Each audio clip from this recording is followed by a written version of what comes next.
Hi, ഞാൻ doctor Juhi Das, QNB health കെയറിലെ homeopathic ഫിസിഷ്യനാണ്. ഇന്ന് വളരെയധികം ആളുകൾ പറയുന്ന ഒരു ബുദ്ധിമുട്ടാണ് ഈ കൈകാലുകളിലൊക്കെ ഭയങ്കര തരിപ്പ്, എസ്പെഷ്യലി കൈകളിൽ ഭയങ്കര തരിപ്പ് അനുഭവപ്പെടുക. തരിപ്പ് പോരാത്തതിന് ഭയങ്കര വേദന ഉണ്ടാവുക. വേദന എന്ന് പറയുമ്പോൾ ഒരു സൂചി കുത്തുന്ന പോലത്തെ ഒരു സെൻസേഷനാണ് കൈകളിൽ അനുഭവപ്പെടുക. ഭയങ്കര ഒരു വീക്ക്നെസ് ഉണ്ടാവുക. ചെറിയ വസ്തുക്കളൊക്കെ, അല്ലെങ്കിൽ നമ്മളൊരു ഡോറ് തുറക്കുമ്പോൾ, അല്ലെങ്കിൽ ഒരു ഡോറിൻ്റെ കുറ്റി തുറക്കുമ്പോഴൊക്കെ നമുക്ക് ഭയങ്കര വേദന അനുഭവപ്പെടുന്നു, അല്ലെങ്കിൽ അത് തുറക്കാൻ ഭയങ്കര ബുദ്ധിമുട്ടുണ്ടാവുന്നു.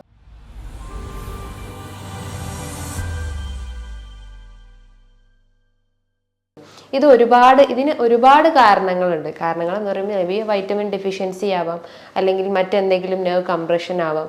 അതിൽ വരുന്ന ഒരു നെർവ് കംപ്രഷനിൽ വരുന്ന മെയിൻ ഒരു കാരണമാണ് carpal tunnel syndrome. Carpal tunnel syndrome എന്ന് പറഞ്ഞു കഴിഞ്ഞാൽ അവിടെ നമ്മുടെ ശരീരത്തിൽ ഉണ്ടാകുന്ന മീഡിയൻ നെർവ് കംപ്രഷൻ ഉണ്ടാകുന്നൊരു പ്രശ്നമാണ് ഈ കാർപ്പൽ ടണൽ സിൻഡ്രോം എന്ന് പറയുന്നത്. അപ്പം അതിന് മുന്നേ ആയിട്ട് നമുക്കതിൻ്റെ കാരണങ്ങൾ എന്തൊക്കെയാണ്, എന്തുകൊണ്ടാണ് ഇത് വരുന്നത്, ഇതിൻ്റെ ലക്ഷണങ്ങൾ എന്തൊക്കെയാണ്, എങ്ങനെ നമുക്കത് മാനേജ് ചെയ്യാം എന്നൊക്കെ നമുക്ക് നോക്കാം. അതിന് മുന്നേ ആയിട്ട് നമുക്കതിൻ്റെ ആ ഒരു അനാട്ടമിക്കൽ സ്ട്രക്ചർ എന്താണെന്ന് നോക്കാം. അത് നമ്മുടെ ശരീരത്തിൽ നമ്മുടെ കൈയിൻ്റെ, അതായത് നമ്മളെ കഴുത്ത് മുതൽ കൈകളിലേക്കൊക്കെ സപ്ലൈ ചെയ്യുന്നൊരു നാഡിയാണ് മീഡിയൻ നെർവ് എന്ന് പറയുന്നത്. ഈ മീഡിയൻ നെർവ് ഈ ഒരു ടണൽ, ഇവിടെ ഒരു ഫ്ലക്സർ റെക്ടിനാക്കുലം എന്ന് പറയുന്ന ഒരു ടണലുണ്ട്. ആ ടണലിൻ്റെ അടിയിലൂടെ പാസ് ചെയ്ത് പോകുന്നതാണ് ഈ മീഡിയൻ നെർവ്. ഈ 3 വിരലുകൾക്കാണ് അത് മെയിനായിട്ട് സപ്ലൈ ചെയ്യുന്നത്. അതായത് നമുക്ക് വിരലുകൾ ചലിക്കാനും അതിന് ഒരു മൂവ്മെൻറ്റ്സ് കൊടുക്കുന്നതും മസിൽസിനൊക്കെ ഒരു മൂവ്മെൻറ്റ്സ് കൊടുക്കുന്നതും ഒക്കെ ചെയ്യുന്നത് ഈ ഒരു മീഡിയൻ നെർവാണ്. അപ്പോൾ ഈ മീഡിയൻ നെർവ് ഈ ഒരു ഫ്ലക്സർ റെട്ടിനാക്കുലം എന്ന് പറയുന്ന ആ ഒരു കനാലിലൂടെ പാസ് ചെയ്ത് പോകുമ്പോൾ അതിനുണ്ടാകുന്ന ഒരു കംപ്രഷൻ, അല്ലെങ്കിൽ ആ ഒരു കനാലിനുള്ളിൽ കുടുങ്ങിപ്പോകുന്ന ഒരവസ്ഥ വരുമ്പോഴാണ് നമുക്ക് കൈകളിലൊക്കെ ഭയങ്കര വേദന അനുഭവപ്പെടുന്ന, ഒരു വീക്ക്നെസ്സും അനുഭവപ്പെടുന്നത്. ഈ ഒരു കാർപ്പൽ ടണൽ സിൻഡ്രോം വരാൻ ഒരുപാട് കാരണങ്ങളുണ്ട്. എന്തൊക്കെയാണ് റീസൺസ് എന്ന് നമുക്കിവിടെ ഡിസ്കസ് ചെയ്യാം. മെയിനായിട്ട് പറയുന്നത് നമ്മൾ റിസ്റ്റിന് കൂടുതലായിട്ട് മൂവ്മെൻറ്റ്സ് കൊടുക്കുമ്പോൾ, മൂവ്മെൻറ്റ്സ് എന്ന് പറയുമ്പോൾ നമ്മൾ വീട്ടിലൊക്കെ നമ്മൾ വെജിറ്റബിൾസ് കട്ട് ചെയ്യുക, അല്ലെങ്കിൽ ഫ്രൂട്ട്സ് ഒക്കെ ഇങ്ങനെ കണ്ടിന്യൂസ് ആയിട്ട് നമ്മൾ കട്ട് ചെയ്യുന്നത്, അതേപോലെ നമ്മൾ gadgets, mobile phones, computer, remotes ഒക്കെ കൂടുതലായിട്ട് യൂസ് ചെയ്യുന്ന ആളുകൾ, പിന്നെ അതേപോലെ ട്രാവൽ ചെയ്യുന്ന, അതായത് നമ്മൾ ഡ്രൈവ് ചെയ്യുമ്പം കൂടുതലായിട്ട് നമ്മൾ റിസ്റ്റ് മൂവ്മെൻറ്റ്സ് കൂടുതലായിട്ട് കൊടുക്കുന്നത്, അങ്ങനത്തെ ഒക്കെ ഒരു കാരണമാണ് ഈ ഒരു വേദനയും തരിപ്പും ഒക്കെ അനുഭവപ്പെടുന്നത്. അപ്പോൾ അതുമൂലം നമ്മൾ റിസ്റ്റിൻ്റെ അവിടെ ഉള്ള ഒരു ഞരമ്പ്, അല്ലെങ്കിൽ ആ ഒരു മീഡിയൻ നെർവിന് കംപ്രഷൻ ഉണ്ടാകുന്നു, അല്ലെങ്കിൽ അത് അവിടെ കെട്ടിപിടഞ്ഞ് കിടക്കുന്നു. അതുമൂലം നമുക്ക് ആ ഒരു കൈകളിലേക്കുള്ള ഫുൾ സെൻസേഷൻ തന്നെ നഷ്ടപ്പെടുന്നു. അതുകൊണ്ടാണ് നമുക്ക് പിൻ നീഡിൽ സെൻസേഷൻ, അല്ലെങ്കിൽ ഒരു സൂചി കുത്തുന്ന പോലത്തെ ഒരു വേദന അനുഭവപ്പെടുന്നത്.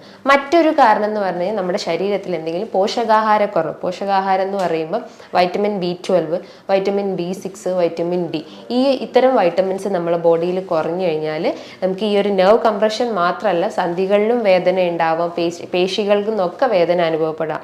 അപ്പം ഈ ഒരു പോഷകാഹാരക്കുറവാണ് ഇതിൻ്റെ രണ്ടാമത്തെ കാരണമായിട്ട് നമുക്ക് പറയുന്നത്. മറ്റൊരു കാരണം എന്ന് പറഞ്ഞു കഴിഞ്ഞാൽ അമിതവണ്ണമുള്ള ആളുകൾക്ക്, നമുക്കറിയാം നമ്മളെ ബോഡി വെയിറ്റ്, അതായത് നമ്മളെ ബോഡി വെയിറ്റിൻ്റെ ഒരു 4 ഇരട്ടിയോളം താങ്ങുന്നത് നമ്മളെ ജോയിൻസ് ആണ്. അതായത് നീ പെയിനും അല്ലെങ്കിൽ ഹീൽ പെയിനും ഒക്കെ വരാനുള്ള ഒരു കാരണം എന്ന് പറഞ്ഞു കഴിഞ്ഞാൽ നമ്മുടെ ശരീരത്തിൽ, അതായത് നമ്മൾ എക്സസ് ആയിട്ട് നമ്മൾ കലോറി അടങ്ങിയിട്ടുള്ള ഭക്ഷണങ്ങളൊക്കെ കഴിച്ചു കഴിഞ്ഞാൽ നമ്മളെ ബോഡി വെയിറ്റ് കൂടും. അപ്പം ഈ ഒരു അമിതവണ്ണം അല്ലെങ്കിൽ ഒബേസിറ്റി ഒരു കാരണമായിട്ട് നമുക്ക് പറയാം. അതേപോലെ തന്നെയാണ് മറ്റൊരു പ്രധാനപ്പെട്ട കാരണം എന്ന് പറഞ്ഞു കഴിഞ്ഞാൽ നമുക്ക് പ്രമേഹം, അതായത് പ്രമേഹ രോഗികളിൽ ഇത് ഏറ്റവും കൂടുതൽ കണ്ടുവരുന്നത്. കൈകളിൽ മാത്രമല്ല, അവർക്ക് കാലുകളിലേക്ക് ഈ ഒരു തരിപ്പും വേദനയും ഒക്കെ അനുഭവപ്പെടാം. അതേപോലെ തന്നെയാണ് വാദസംബന്ധമായിട്ടുള്ള രോഗങ്ങൾ, റുമാറ്റോയ്ഡ് ആർത്രൈറ്റിസ്, ഓസ്റ്റിയോ ആർത്രൈറ്റിസ് പോലത്തെ വാദസംബന്ധമായിട്ടുള്ള രോഗങ്ങൾ നമുക്ക് ഉണ്ടെങ്കിൽ, അതായത് നമ്മുടെ ശരീരത്തിൽ യൂറിക് ആസിഡ് ഒക്കെ അളവ് കൂടിക്കഴിഞ്ഞ് കഴിഞ്ഞാൽ ഈ ഒരു വേദനയൊക്കെ അഗ്രവേറ്റ് ചെയ്യുക, അല്ലെങ്കിൽ കൂടാനുള്ള ഒരു ചാൻസസ് ഉണ്ട്. അതേപോലെ തന്നെയാണ് നമുക്ക് തൈറോയിഡ് റിലേറ്റ് ചെയ്തിട്ടുള്ള എന്തെങ്കിലും ഒരു ഇഷ്യൂസ് ഉണ്ടെങ്കിൽ, അത് ഹൈപ്പോ തൈറോയിഡിസം മെയിനായിട്ട് ഇത്തരം ആളുകളിൽ ചിലപ്പോൾ അവർക്ക് ഈ റിസ്റ്റ് കൂടുതലായിട്ടും വേദന അനുഭവപ്പെടാം. അത് നമുക്ക് ജോയിൻസിൻ്റെ അടുത്ത് ഒരു കടച്ചിൽ പോലെ അനുഭവപ്പെടുന്നുണ്ടാവും. ഈ ഒരു ഫിംഗേഴ്സ് ഒന്നും മടക്കാൻ പറ്റാത്തൊരവസ്ഥ വരുന്നു, ഒരു വീക്ക്നെസ് അനുഭവപ്പെടുന്നു. ഇത്തരം ലക്ഷണങ്ങൾ ഉണ്ടെങ്കിൽ അത് കാർപ്പൽ ടണൽ സിൻഡ്രോമിൻ്റെ ഒരു സിംറ്റംസ് ആയിട്ട് നമുക്ക് കണക്കാക്കപ്പെടാം. അതേപോലെ തന്നെയാണ് നമ്മുടെ റിസ്റ്റിന്, അതായത് കൂടുതലായിട്ട് മൂവ്മെൻറ്റ്സ് കൊടുക്കുക എന്ന് പറഞ്ഞാൽ, അതേപോലെ നമ്മൾ എന്തെങ്കിലും ആക്സിഡൻസോ അല്ലെങ്കിൽ ഒരു ഇഞ്ചുറിയൊക്കെ നമ്മൾ റിസ്റ്റിന് കൂടുതലായിട്ട് പറ്റുമ്പോൾ ഈ ഒരു വേദന അനുഭവപ്പെടാനുള്ള ഒരു ചാൻസസ് ഉണ്ട്. മറ്റൊരു കാരണം എന്ന് പറഞ്ഞു കഴിഞ്ഞാൽ നമുക്ക് ഈ ഒരു ജോയിൻസിൽ ഒരു എക്സ്ട്രാ ഗ്രോത്ത് ഉണ്ടാകുന്നത്, അതായത് ഗാംഗ്ലിയോൺ പോലത്തെ കൺഗ്ലീഷൻ. ഗാംഗ്ലിയോൺ എന്ന് പറയുമ്പം ഒരു ഒരു ഫ്ലൂയിഡ് നിറഞ്ഞിട്ട് അല്ലെങ്കിൽ ഒരു എക്സ്ട്രാ ഒരു സ്വെല്ലിങ് നമ്മൾ ഈ റിസ്റ്റ് ജോയിൻസിന് വരുമ്പോൾ ഈ ഒരു ഏരിയയിലേക്കുള്ള ആ ഒരു മീഡിയൻ നെർവിന് കൂടുതലായിട്ടും കംപ്രഷൻ വരുന്നു. അപ്പോൾ നമ്മൾ വേദന, അതായത് നമുക്ക് മൂവ്മെന്റ്സ് ഒക്കെ കൊടുക്കുമ്പോൾ ഭയങ്കര വേദന അനുഭവപ്പെടുന്നു. ഇത്തരം കാരണങ്ങൾ അല്ലെങ്കിൽ ഇത്തരം റീസൺസ് ആണ് നമുക്കൊരു കൈകൾക്കൊക്കെ ഇത്തരം തരിപ്പും വേദനയും കടച്ചിലും ഒക്കെ വരാനുള്ള ഒരു കാരണം എന്ന് പറയും. ഇനി മെയിൻ ആയിട്ട് ഇതിൻ്റെ ഒരു ലക്ഷണം എന്ന് പറഞ്ഞു കഴിഞ്ഞാൽ കൈകളിലൊക്കെ ഈ ടിപ്സിൽ, അതായത് ഫിംഗേഴ്സിൻ്റെ ഒക്കെ ടിപ്സിലായിട്ട് ഒരു സൂചി കുത്തുന്ന പോലത്തെ വേദന ഉണ്ടാവും. ഒരു ഒബ്ജക്റ്റ് നമുക്ക് പിടിക്കാൻ പറ്റാത്തൊരവസ്ഥ വരുന്നു. കൈകളിലൊക്കെ ഭയങ്കര വീക്ക്നെസ് ഉണ്ടാവുന്നു. അതായത് നമ്മൾ ഈ ഒരു രണ്ട് മസിൽസ്, ഹൈപ്പോതിന്നാറും തിന്നാർ മസിൽസും ആണ്. ഈ മസിൽസിനെ സപ്ലൈ ചെയ്യുന്നതാണ് ഈ ഒരു മീഡിയൻ നെർവ്. ഈ മീഡിയൻ നെർവിന് കംപ്രഷൻ വരുമ്പോൾ ഈ ഒരു മസിൽസിന് വേസ്റ്റിംഗ് ഉണ്ടാവും, അതായത് ഒരു ശോഷിച്ച ഒരു അവസ്ഥ വരുന്നു. അപ്പം നമുക്ക് എന്താ ഒരു കൈ മടക്കാൻ പറ്റാത്തൊരു അവസ്ഥ വരുന്നു. അതുപോലെ ജോയിൻസ് എന്നൊക്കെ ഭയങ്കര വേദന അനുഭവപ്പെടുന്നു. ചില ആളുകളിൽ പുകച്ചിൽ പോലെ ഫീൽ ചെയ്യുന്നു എന്ന് പറഞ്ഞു. മേ ബി ആ ആളുകൾക്ക് ഈ ഒരു ജോയിൻസിന്റെ ഈ റിസ്റ്റിന്റെ ഫ്രണ്ടിലോട്ട് മാത്രമായിരിക്കും വേദന ഉണ്ടാവുക. മറ്റു പല ആളുകൾ പറയുന്നത് ചിലർക്ക് കഴുത്തിന് തുടങ്ങിയിട്ട് കൈകളിലേക്കൊക്കെ ഒരു വേദന റേഡിയേറ്റ് ചെയ്യുന്നതും പറയപ്പെടുന്നുണ്ട്. അതിൻ്റെ ഒരു കാരണം ഈ CTS, അതായത് കാർപ്പൽ ടണൽ സിൻഡ്രോം അല്ല. അതിൻ്റെ ഒരു കാരണം എന്ന് പറഞ്ഞു കഴിഞ്ഞാൽ സെർവൈക്കൽ സ്പോണ്ടൈലോസിസ് ആണ്. സെർവൈക്കൽ സ്പോണ്ടൈലോസിസ് എന്ന് പറയുമ്പം നമ്മളെ കഴുത്തിന്, അതായത് സെർവൈക്കൽ റീജിയനിൽ വെർട്ടിബ്രാസിന്റെ ഇടയിൽ കൂടെ പാസ് ചെയ്യുന്ന ഞരമ്പുകൾക്ക് ഈ ഒരു കംപ്രഷൻ വരുമ്പോൾ, കംപ്രഷൻ എന്ന് പറയുമ്പോൾ ആ ഒരു ഞരമ്പ് ആ ഒരു വെർട്ടിബ്രാസിന്റെ ഇടയിൽ, നട്ടലിന്റെ ഇടയിൽ കെട്ടുപിടഞ്ഞ് കിടക്കുമ്പോൾ അല്ലെങ്കിൽ കുടുങ്ങി പോകുമ്പോഴാണ് നമുക്ക് കൈകളിലേക്ക് ഒരു വേദന റേഡിയേറ്റ് ചെയ്യുന്നത്. ഈ ഒരു കഴുത്ത് വേദന റേഡിയേറ്റ് ചെയ്തിട്ട് നമ്മളെ നട്ടലിലേക്കും അല്ലെങ്കിൽ ബാക്ക് റീജിയനിലേക്കും ഒക്കെ വേദന റേഡിയേറ്റ് ചെയ്യാനുള്ള ഒരു ചാൻസസ് ഉണ്ട്. അപ്പം CTS വരാനുള്ള ഒരു കാരണം എന്ന് പറഞ്ഞാൽ ഈ മീഡിയൻ നെർവ് കംപ്രഷനാണ്. ഒരുവിധം ആളുകളൊക്കെ പറയുന്നത് ഈ മീഡിയൻ നെർവ് കംപ്രഷൻ്റെ ഒരു സിംറ്റമായിട്ട് ഈ 3 വിരലിന് മാത്രമാണ് അവർക്ക് വേദന അനുഭവപ്പെടുക. അതായത് നമ്മളെ ഇൻഡെക്സ് ഫിംഗറും തം ഫിംഗറും മിഡിൽ ഫിംഗറും റിംഗ് ഫിംഗറിൻ്റെ ഒരു ഹാഫ് ആയിട്ടുള്ള ഒരു റീജിയനിൽ മാത്രമാണ് മെയിനായിട്ട് അവർക്ക് വേദന അനുഭവപ്പെടാം. ഇത് ചിലർക്ക് ഒരു കൈകളിൽ മാത്രമായിട്ടും വരും, ചിലർക്ക് 2 കൈകളിലും വരാണ്ട്. 2 കൈകളിലും ഇങ്ങനത്തെ ഒരു വേദന അനുഭവപ്പെടുകയാണെങ്കിൽ അവർക്ക് മറ്റ് വാദസംബന്ധമായിട്ടുള്ള രോഗങ്ങളുണ്ടെന്ന് മനസ്സിലാക്കാം. അപ്പോൾ നമ്മൾ അതിനൊരു ബ്ലഡ് ടെസ്റ്റ് ചെയ്യണം. ബ്ലഡ് ടെസ്റ്റ് എന്ന് പറയുമ്പോൾ RA ഫാക്ടർ ചെക്ക് ചെയ്യുക. RA ഫാക്ടർ എന്ന് പറയുമ്പോൾ നമ്മുടെ ശരീരത്തിൽ റുമാറ്റോയിഡ് ആർത്രൈറ്റിസിൻ്റെ കണ്ടീഷൻ ഉണ്ടോ എന്നറിയാൻ വേണ്ടിയിട്ടാണ് RA ഫാക്ടർ ചെക്ക് ചെയ്യുന്നത്. അതേപോലെ തന്നെ ഒരു ആൻറ്റിബോഡി ടെസ്റ്റാണ് CCP എന്ന് പറയുന്ന ടെസ്റ്റ്. അതേപോലെ തന്നെയാണ് നമ്മുടെ ശരീരത്തിൽ യൂറിക് ആസിഡിൻ്റെ അളവ് കൂടിക്കഴിഞ്ഞാലും ഇത്തരം വേദനകൾ അനുഭവപ്പെടാം. So serum uric acid check ചെയ്ത് കഴിഞ്ഞാലും ഇത്തരം വേരിയേഷൻസിൻ്റെ ടെസ്റ്റുകളിലൂടെയൊക്കെ നമുക്ക് അറിയാൻ പറ്റുന്നതാണ്. ഇത്തരം ലക്ഷണങ്ങളാണ് മെയിനായിട്ട് ഈ CTS കേസസിൽ പേഷ്യൻസ് വന്ന് പറയാറ്. അപ്പോൾ ഇൻവെസ്റ്റിഗേഷൻ ഞാൻ ഓൾറെഡി പറഞ്ഞു കഴിഞ്ഞു. ഈ ഒരു ബ്ലഡ് ടെസ്റ്റ് കൂടാതെ തന്നെ നമുക്കൊരു എക്സ്റേ എടുക്കാം. അതായത് നമ്മളെ ഈ ഒരു റിസ്റ്റ് ജോയിൻറ്റിൽ എക്സ്റേ എടുത്തു കഴിഞ്ഞാൽ അവിടെ മീഡിയൻ നെർവിന് കംപ്രഷൻ ഉണ്ടോ എന്നറിയാൻ പറ്റും. അല്ലെങ്കിൽ എന്തെങ്കിലും ഫ്രാക്ചർ പറ്റിയിട്ടുണ്ടോ, അല്ലെങ്കിൽ ആ ഒരു ബോൺസിന് എന്തെങ്കിലും ഇഞ്ചുറി പറ്റിയിട്ടുണ്ടോ എന്ന് എക്സ്റേയിലൂടെ മനസ്സിലാക്കാൻ പറ്റുന്നതാണ്. ഇനി കൂടുതലായിട്ട് നമുക്ക് എന്തെങ്കിലും തരിപ്പോ അല്ലെങ്കിൽ മരവിപ്പോ ഒക്കെ അനുഭവപ്പെടുകയാണെങ്കിൽ നമുക്കൊരു നെർവ് കണ്ടക്ഷൻ സ്റ്റഡി നടത്താം. അതായത് നമ്മുടെ ശരീരത്തിലേക്ക് ഈ ഒരു നെർവ്സ് റീജിയനിലേക്ക്, റിസ്റ്റ് റീജിയനിലേക്ക് ഒരു ഇലക്ട്രിക്കൽ സ്റ്റിമുലസ് അതിലൂടെ പാസ് ചെയ്ത് കഴിഞ്ഞ് കഴിഞ്ഞാൽ നമ്മളെ നെർവ്സ് എത്രത്തോളം വീക്കാണോ അല്ലെങ്കിൽ ഫങ്ഷനിങ് ആണോ എന്നൊക്കെ അറിയാൻ പറ്റുന്നതാണ്. അപ്പോൾ ഈ ഒരു സിംറ്റംസും അല്ലെങ്കിൽ ഇത്തരം ലക്ഷണങ്ങളിലൂടെയാണ് നമുക്ക് CTS അല്ലെങ്കിൽ കൺഫർമേറ്ററി ടെസ്റ്റുകളിലൂടെയാണ് നമുക്ക് CTS എന്താണ് അല്ലെങ്കിൽ അതിൻ്റെ സിംറ്റംസ് ഇതൊക്കെയാണെന്നൊക്കെ അറിയാൻ പറ്റുന്നത്. സോ നമുക്ക് മെയിൻലി ഇതിനൊരു എക്സസൈസ് മാനേജ്മെൻ്റ് ആണ് മെയിനായിട്ട് നോക്കേണ്ടത്. അപ്പോൾ എക്സസൈസ് എന്തൊക്കെയാണ് നമുക്ക് നെക്സ്റ്റ് നോക്കാം. സോ മെയിനായിട്ട് നമ്മൾ ഇതിന് ചെയ്യേണ്ട എക്സസൈസ് എന്ന് പറയുമ്പം ആദ്യം തന്നെ നമുക്ക് വേദനയുള്ള കൈ, ജസ്റ്റ് ഈ ഏത് കൈക്കാണോ വേദന ഉള്ളത് അത് ജസ്റ്റ് ഒന്ന്, അതായത് 2 കൈയും ജസ്റ്റ് ഹോൾഡ് ചെയ്യുക. ഒരു പ്രെയർ പൊസിഷനിൽ വെക്കുക. പ്രെയർ പൊസിഷനിൽ വെച്ചിട്ട് അപ്പ് ആൻഡ് ഡൗൺ മൂവ്മെൻറ്റ്സ് കൊടുക്കുക.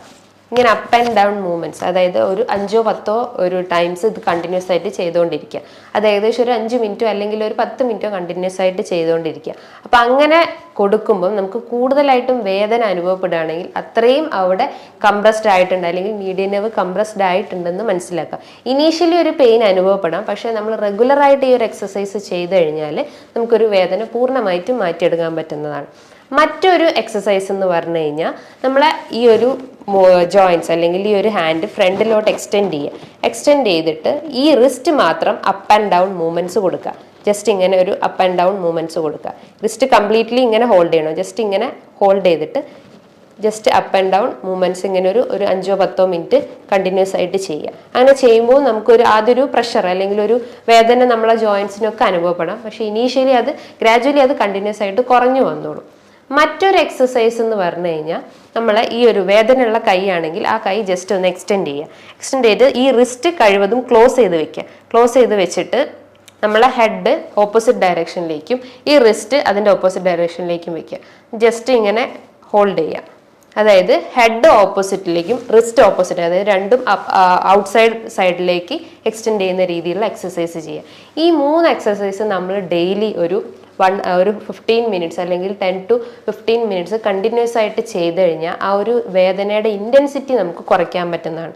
പിന്നെ ഒരു എക്സസൈസ് എന്നില്ല, പിന്നെ ഒരു മാനേജ്മെന്റ് എന്ന് പറഞ്ഞാൽ ഇതിൻ്റെ അമിതവണ്ണം അല്ലെങ്കിൽ വെയിറ്റ് അധികമായിട്ടുള്ള ആളുകളാണെങ്കിൽ അതിൽ വെയിറ്റ് റെഡ്യൂസ് ചെയ്യുന്ന ആക്ടിവിറ്റീസിൽ ഇൻവോൾവ് ചെയ്യാൻ ശ്രമിക്കുക. അതായത് എയറോബിക് എക്സസൈസോ അല്ലെങ്കിൽ സ്കിപ്പിംഗ്, ജമ്പിങ് പോലത്തെ എന്തെങ്കിലും ഒരു ആക്ടിവിറ്റീസിൽ ഡെയിലി ഒരു 10 to 15 മിനിറ്റ്സ് ചെയ്യുന്നത് ഏറ്റവും നല്ലതാണ്. സോ കഴിവതും നമ്മൾ വെയിറ്റ് റെഡ്യൂസ് ചെയ്യാൻ ശ്രമിക്കുക. ഈ വെയിറ്റ് കൂടിക്കഴിഞ്ഞാൽ നമുക്ക് ഹീൽ പെയിൻ പോലത്തെ പ്രശ്നങ്ങൾ വരാം. സോ കഴിവതും വെയിറ്റ് കുറയ്ക്കാൻ ശ്രമിക്കുക. അതേപോലെ തന്നെ നമ്മളെ ഡയറ്റിൽ വൈറ്റമിൻസ് അടങ്ങിയിട്ടുള്ള ഭക്ഷണങ്ങൾ എടുക്കാൻ ശ്രമിക്കുക. കാരണം വൈറ്റമിൻ B12 വൈറ്റമിൻ B6 കുറവ് മൂലം ഈ ഒരു CTS വരാനുള്ള ഒരു ചാൻസസ് ഉണ്ട്.